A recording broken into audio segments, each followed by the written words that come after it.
I think the industry in India is still pretty nascent. There is a lot of noise and a lot of buzz, but we don't yet have the kind of investment capital that we really need to make this sector a much more vibrant one.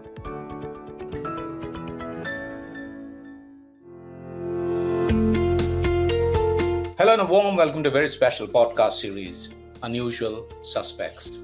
I'm your host, Gaurav Chaudhary. This is a series about unraveling stories of entrepreneurs, investors, and businesses, and of course, professionals who are disruptors, yet not in your face. The disruptions have consistently delivered on the purpose and the mission they've embarked on. Their values are as strong as the mission. While they're ruthless in pursuing their ambition, they don't stray from being leaders who are not just admired for the vision and relentless pursuit, but also for how they're building an ecosystem of believers who consistently push the boundaries. In each episode, I speak to one such leader, talking to her or him or them about their businesses, lives, inspirations, interests, challenges, pivot moments and turning points, successes, failures, agonies and ecstasies, and of course the little joys of work and life.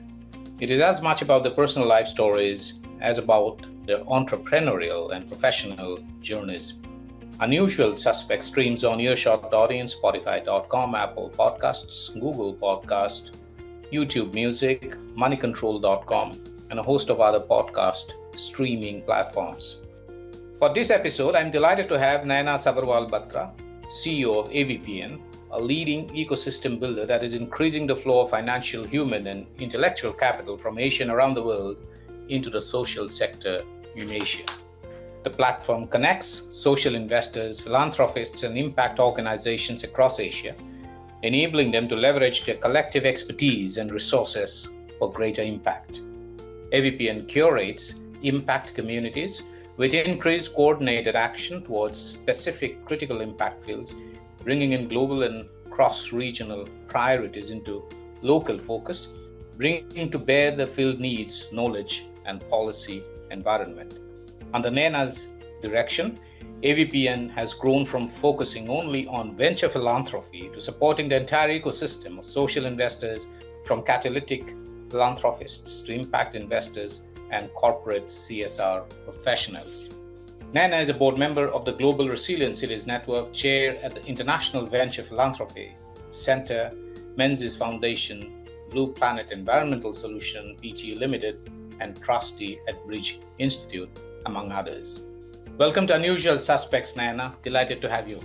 Thank you, Gaurav. It's a pleasure to be here. Naina, let me start off with a very basic, but nonetheless a fundamental question, and which is for my own understanding and the benefit of our listeners. What is impact investing? Importantly, what is not impact investing, Naina? Impact investing is investing keeping in mind not just the financial return, but actually the impact that investment will make on society, community, and the planet in general. While every investment can be construed to be an impactful one, it is not that every investment is classified as an impact investment. At AVPN, what we define as an impact investment is one which has the impact that it chooses to create clearly and deeply embedded in its business plan. So by that, I mean that the impact that is created is not something that happens accidentally, but actually is intentional and well thought out.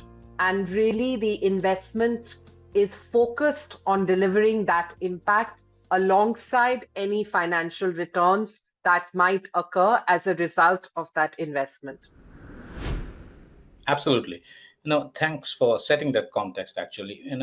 Let me just come to what AVPN does. AVPN says that it is committed to equipping more social investors in Asia, and to step up and collectively move capital towards impact and to address the SDGs specifically for Asia.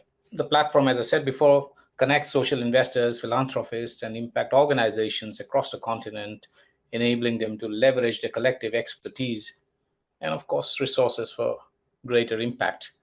Just help me understand this. How does this work, Naina? Good question, Gaurav. I actually like to start out by saying that AVPN is a very unusual network. Most networks get people together and they create a platform for convening. AVPN also does that, but then it goes beyond to do much more than what most networks do. So AVPN connects like a lot of networks, but it also helps people on that network learn from others who are on that network by proactively sharing insights, sharing models, sharing best practices from across 33 countries, which is where our members come from. Then AVPN goes even one step further by actually creating an environment and providing specific opportunities for our members to act on those insights and the connections that they have made to really looking at how they can deploy capital.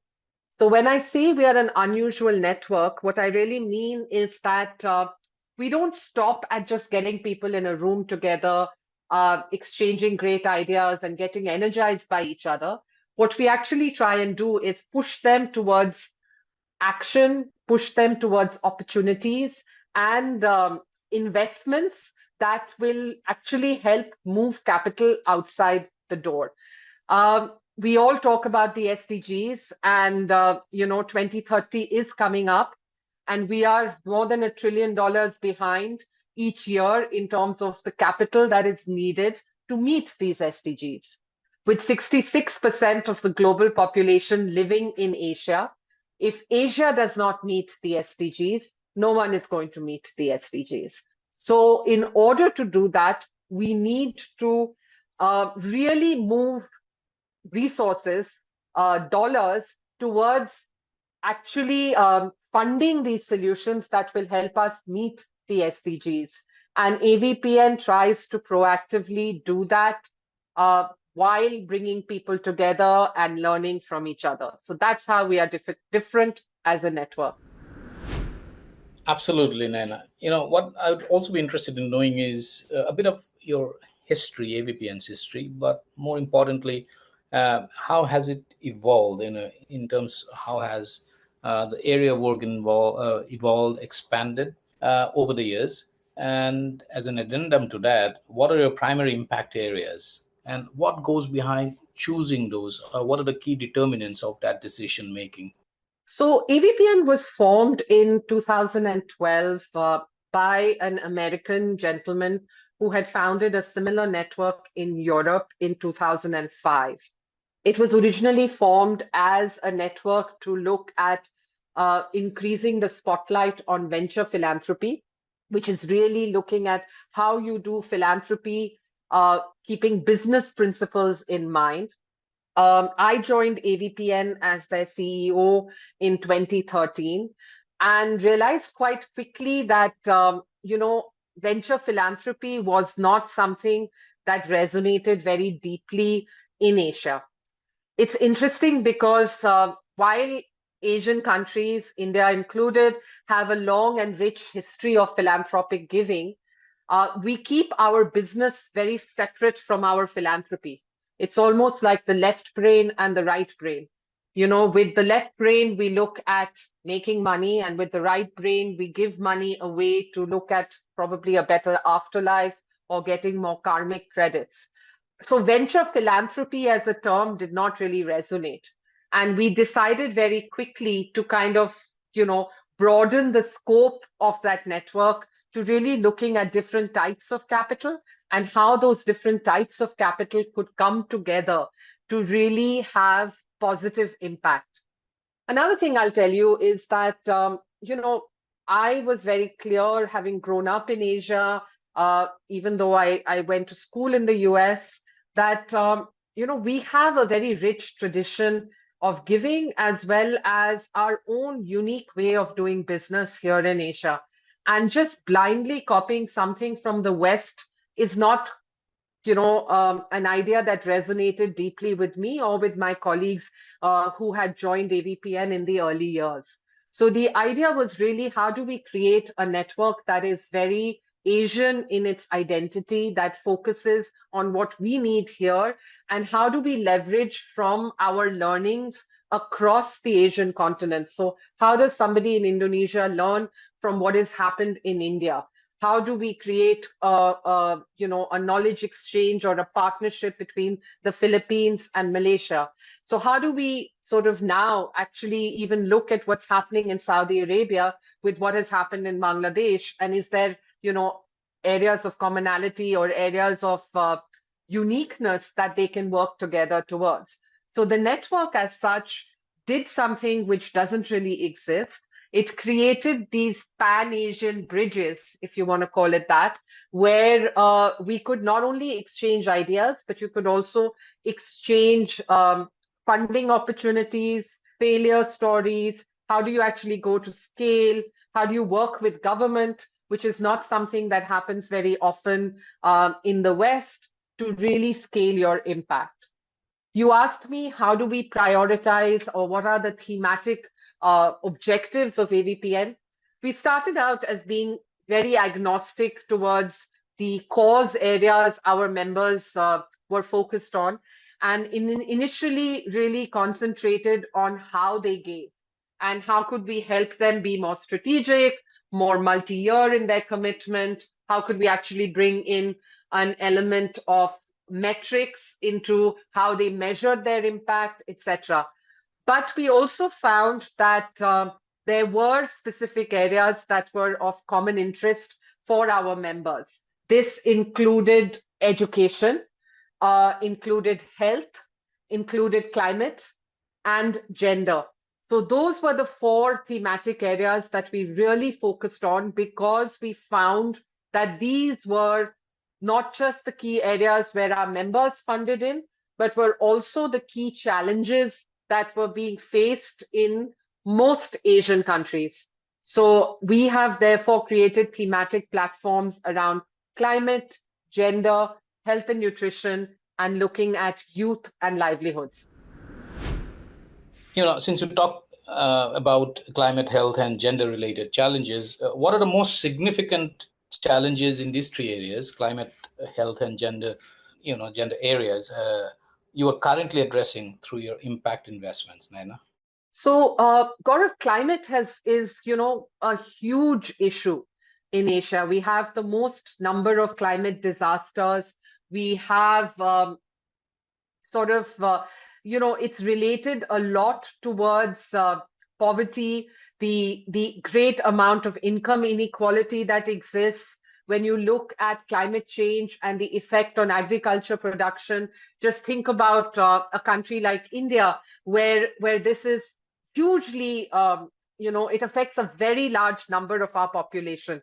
What we have really looked at through our impact investments have been supporting investments in the area of climate, specifically around looking at weather projections, looking at how do you invest in better projects that actually benefit farmers directly and remove the middleman out of the equation, where the farmer actually is the one that is reaping the gains of his or her investment. An example I will give you is that one of our members in India, called Ankur Capital, is an impact investment fund that focuses on investing in deep science innovations and projects. One of the examples that they have invested in is Cropin, which is a software that actually helps farmers look at weather projections and plan their crops accordingly. This has been one of our most successful impact investments and has had huge positive impact on the lives of people that it actually affects. If I think about gender, one of the things our pooled fund on STEM education has done is really look at investing in organizations like Mantra for Change, which established 15 low-cost science labs in underserved rural schools in India. And within months, we found that these labs transform student outcomes with significant improvements in STEM, comprehension, and assessment scores. The idea is to get more girls and women in STEM, not just actually completing STEM education, but really looking at keeping them, attracting them to STEM jobs and keeping them into STEM jobs. So as I was telling you, Mantra for Change, a female student from one of these schools actually secured a national robotic award.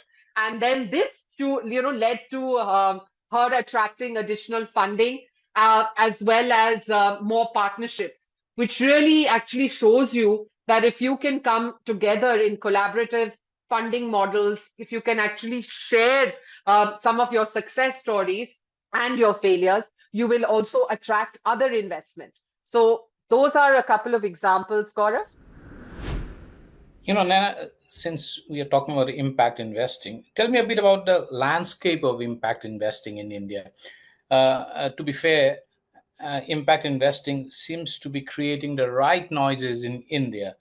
But that said, as a skeptic, I mean, some skeptics would say and point out that most of these are not really impact investing in the technical sense. What's your view? Gaurav, I think I think there is some merit to the criticism. And one of the biggest reasons for the criticism on impact investing is that the metrics used to evaluate impact investments are often qualitative in nature and therefore very subjective. You don't, at this point, have universal impact metrics that are, let's say, comparable to accounting standards or even comparable to the environmental metrics used in ESG, for instance. So what then happens is that when you are evaluating these metrics, you sometimes feel that, okay, I'm hearing of stories, but I'm not really seeing what is the kind of measurable quantitative impact that my dollars or rupees in this sense are actually having on the investment. There is also this kind of conundrum in investors' minds whether or not impact investing takes the place of philanthropy. And therefore, are you looking at getting a discounted return because you are, focusing so much on impact, which unfortunately tends to drive away investors from really looking at impact investing. The third challenge that happens is that, when you really look at investments that are clearly focused on impact, and as I mentioned in the beginning of our conversation, that have impact deeply embedded in the business model, they tend to be small and they haven't really achieved the kind of scale that, a more commercial investment could have achieved. And therefore, they do not attract larger quantums of investment capital.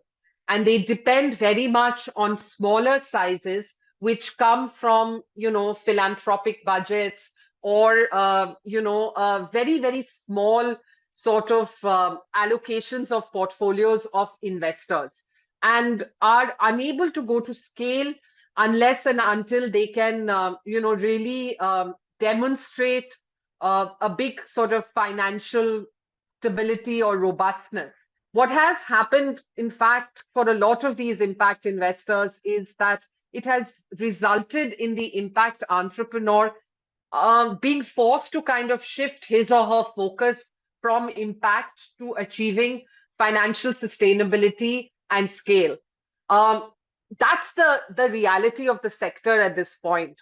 And it is important for us to really look at being more patient and maybe getting more institutional capital to support impact investors to a point where they can attract more private investors, private capital to come in so that they can really grow to their full potential.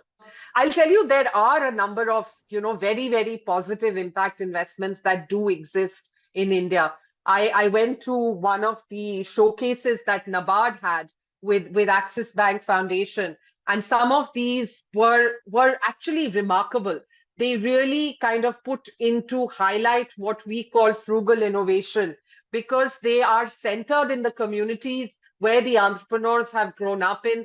They use local materials. They come up with extremely high degrees of innovation. The idea, though, is that they are unable to really go to market because they don't have the capabilities to attract capital to pay for cutting edge marketing and communications, or cutting edge, IT, or even sort of, a top notch CFO.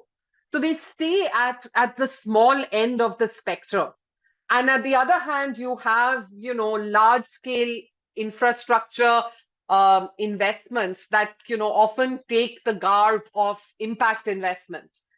And that's where, it is a bit of a conflict, because while infrastructure investments are needed and they do create impact, they are infrastructure investments. They are not really the kind of impact investments we are talking about when we say that, you're looking at poverty alleviation, or you're looking at, changing something with regards to gender norms, or you're really even looking at climate change. So I think the industry in India is still pretty nascent. There is a lot of noise and a lot of buzz, but we don't yet have the kind of investment capital that we really need to make this sector a much more vibrant one. Absolutely, Naina. And I'm glad that you talked about ESG, because ESG also has been, kind of made the news, has made hit the headlines for a couple of wrong reasons too, because there's a lot of greenwashing, or rather allegations of greenwashing, that seems to be taking place in ESG. But as you said, these are early days, and as we get along, the rough edges will be ironed out. Finally, how does your organization measure and communicate its long-term impact and sustainability for all the impact investment that you do and all the other activities that you carry out, Naina? So, Gaurav, we actually are, measuring our own impact in terms of how our members really deploy capital for us. As you started out by saying, our mission is to move capital towards impact. And we really measure that year on year in terms of how much capital have we been able to move through the AVPN network and through our members on our platform. That is one very clear quantitative metric in terms of how we measured our own impact. In addition to that, we also measured our impact as a network in terms of the kinds and qualities of connections that we are able to make. What do those connections actually result in terms of how they are, able to create opportunities or partnerships to actually drive impact. We collaborate very specifically with an organization called Impact Intelligence Unit to measure our own impact as well as the impact of our members. In addition, we have a partnership with Blue Mark Tideline and with Satwa to look at impact metrics and how we can actually apply them to ourselves. As I said, unfortunately, there is no universal metric. And I'm hoping that, instead of arguing about which metric is a better one, we actually all agree on one metric that we can all, use to measure our own impact, because otherwise we are comparing apples and oranges, and it is difficult to say, is AVPN more impactful than someone else? Absolutely. Very well said, Naina. And also, an absolute delight to host you here for this show. Thank you so much for taking the time out and sharing your deep insights and perspectives on a range of issues, from impact investing to measurability, and how Asia and India can go about addressing SDG goals, and what AVPN is doing in that respect. Thank you so much, Naina. Thank you, Gaurav. It's been a pleasure.